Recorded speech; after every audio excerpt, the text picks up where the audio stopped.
Coming up next on the Jeff Crilley Show, what's the difference between a know-it-all and a learn-it-all? My next guest will explain just ahead.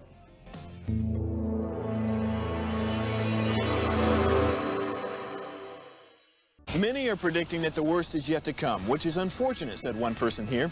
Until now, they've enjoyed the reputation of being the nation's icebox. Watched a burglar in his home this morning by webcam. As a journalist of over 25 years, stories are what make my world turn. Reporting live from the Dallas newsroom tonight, Jeff Crilley, Fox 4 News. But in 2008, I took the jump from my familiar life and started a PR firm from my home. We're talking about anyone with a camcorder like the one I'm using becomes a television network. We started slowly growing the company, and we now have over 100 clients, and we've branched into the world of live digital broadcasting. I now own 8 different TV studios and have a huge team, and the stories that I now get to share are sometimes the most important of my life. Life has a funny way of coming around full circle. This is the Jeff Crilley Show.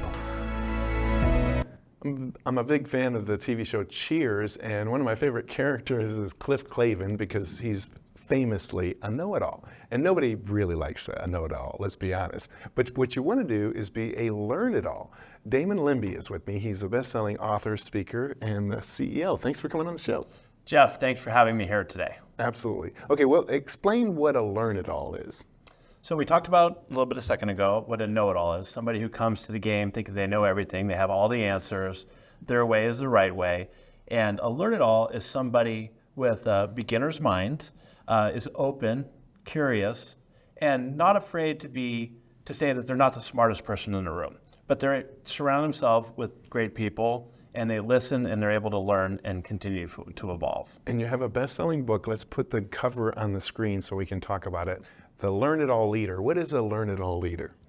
So a Learn-It-All leader, my definition of a leader, which I think is important, doesn't mean that you have to manage a team of 1,000 people or 10 people. Anybody can be a leader.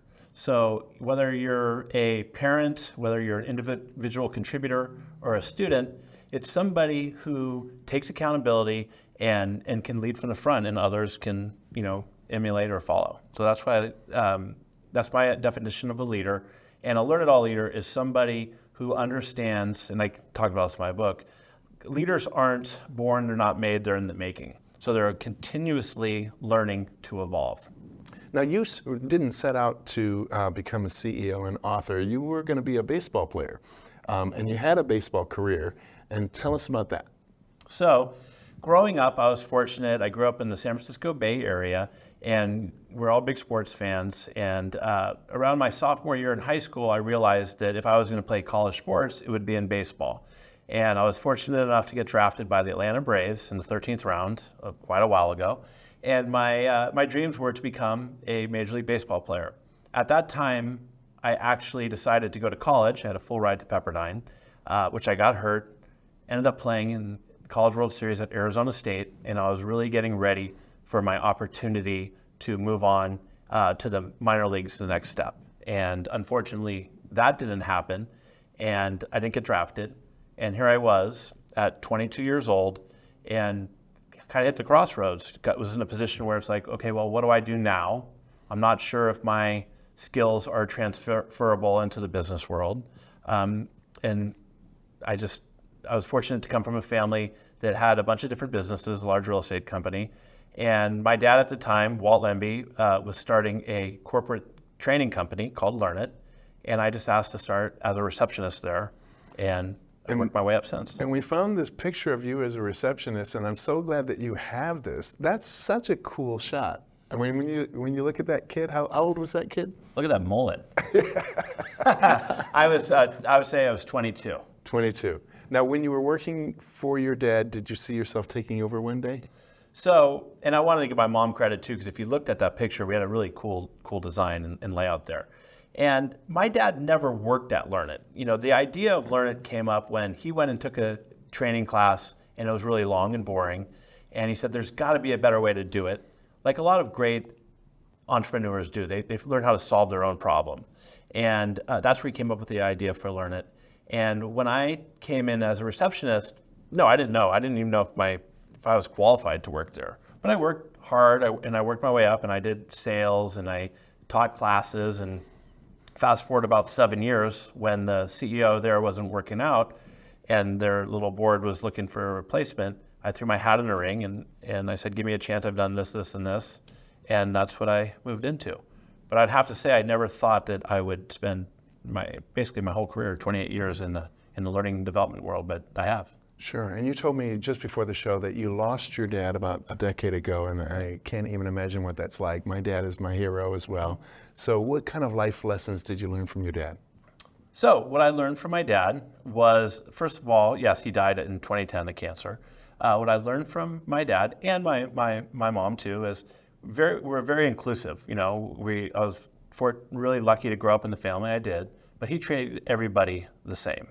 And whether you were the senior vice president at Morgan Stanley or a parking garage attendant, which I have a great story about in my book, that kind of is as an example, treated everybody the same. So I learned that, and also I would say to have a big vision and a moonshot vision. You know, don't be afraid to try things and go for it. That's wonderful. And you've assembled a dream team. I want to give you a chance to brag about your team of instructors. We're going to pull up the page off your website, and as we scroll down the page, I mean, these are rock stars, aren't they? Absolutely. Absolutely. There they are.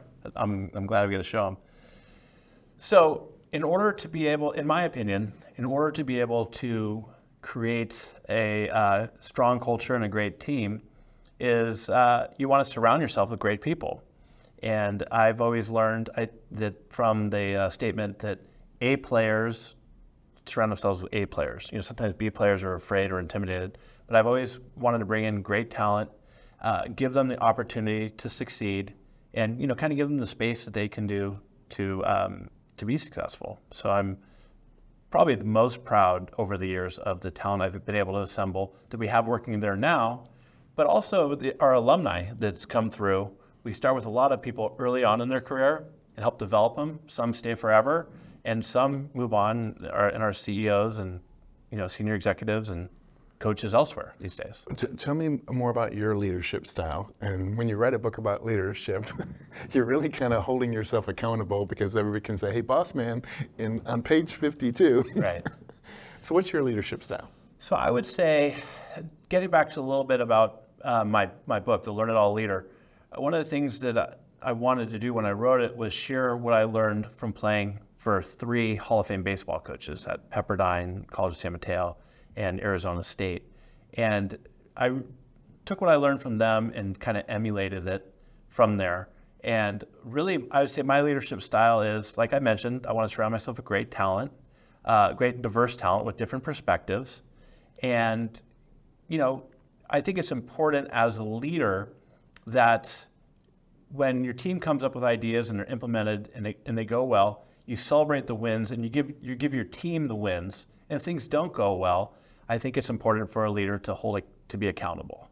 Yes. And they take the accountability for that. And I think baseball is a great analogy because right now the Texas Rangers are doing very well. Too well. I wanted to go to the game last night. Go Rangers. But when a team comes together, especially in October, you know it. And the same thing is true of a company, isn't it? Absolutely. You look at some of the teams that go out there and they spend a bunch of money, but there's really no collaboration and they just don't gel. And that's the same, I think, for the corporate world too, or the nonprofit world, where you want to create a culture. You have whatever your values are, and your values shouldn't just be something that are stuck on the wall that people never know. But you hire for those values, you live by those values, and if members of your team aren't upholding those values, then you need to decide if they should still be part of your team. And if you allow that, then sometimes it can create a toxic culture, which you want to avoid. Sure. So I have to imagine, like in baseball, I mean, the coach is the coach, and it is kind of my way or the highway. But in corporate America, you can't have a my way or the highway approach, especially with the Gen Zs. Do you want to speak to the idea of collaboration? Mm-hmm. Yes, and I think even in today's day and age, in sports, I don't think it's my way or the highway anymore. I think I've seen across different industries, at Learn It, my company, we work with leaders in all different types of industries. And these days, it's got to be a lot more collaboration. And I think the best way to go about that really is people want to know the why and the purpose, and to help them get behind it. And it is tough. You know, the authoritative leadership really doesn't mold too well with the Gen Zs. And I know that and sometimes that's a challenge for leaders who've been around a long time. But I think they have a ton to offer, and especially around technology and all their ability with the new technology. So it's learning to collaborate, work together. And I think what great leaders do is they set clear direction, and they give their people the space to be able to do the work that they need to do. Outstanding. Okay, we only have a couple minutes left. Final thoughts. What would you like to leave people with? What I would like to leave people with is that whether you're in management, leadership, or anything, that there's always more you can learn, and there's always more you can do. And sometimes learning isn't easy, but go out, get out of your comfort zone, learn new things, and continue to evolve. Last thing I'll say about that is don't be too hard on yourself either. It's okay to make mistakes. It's okay to be vulnerable and learn from those lessons and move forward. Outstanding. You've been a great guest. We're going to have you back soon. We'll end with the website, which is learnit.com. The great Damon Lembi. Thanks for coming on the show. Thanks, Jeff. The great Damon. That's it for now. Yeah. We'll see you next time.